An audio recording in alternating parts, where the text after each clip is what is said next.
Cell में रखा जाता है, नमाज इस तरह नहीं पढ़ने दी जाती, क्या कहना है आपको इस बारे में?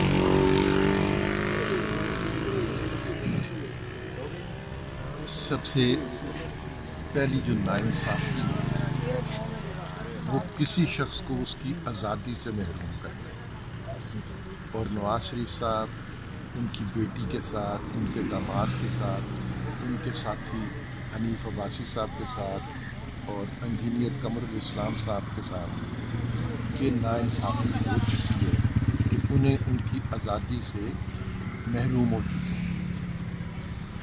हम मुस्लिम लीग नून के तमाम कारकुन जो हर प्लेटफार्म से ये कोशिश कर रहे हैं कि अपने इन साथियों को कैद से रिहाई दिलवा सकें और दोबारा आज़ादी के साथ पाकिस्तान सियासत में अपना किरदार अदा करें। सर, एक सवाल उसका जवाब आप ही दे सकते हैं कि चौधरी निसार साहब ने मियाँ साहब से मुलाकात की कोशिश की, तो मियाँ साहब का क्या जवाब था?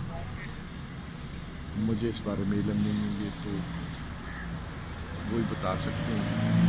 चौधरी निसार साहब के बारे में सवाल जवाब हैं इंतखाबी नतीजे के बाद वो मैंने छोड़ दी, क्योंकि उन्हें उनकी सियासत का जवाब पाकिस्तान के अवाम ने उनको वो शिकस्त देके दे दी। अच्छा, नून लीग की जानिब से सदर के कैंडिडेट कौन होंगे?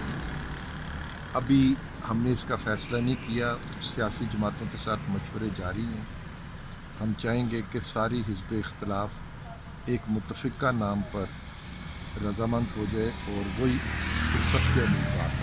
सर, एतजाज़ एहसन पे आपको अभी भी एतराज़ हैं या नहीं है? ख़त्म हो सकते हैं उसके ऊपर? क्या वो आपके भी कैंडिडेट हो सकते हैं? एतजाज़ साहब अडियाला जेल आएँ, अपने अल्फाज की नवाज शरीफ साहब से माफ़ी मांगें। जिस दिन अडियाला जेल आके नवाज शरीफ साहब से वो माफ़ी मांगेंगे, उसके बाद जो बात आप कह रहे हैं उस पर गौर करेंगे। शुक्रिया सर। Sir, thank you.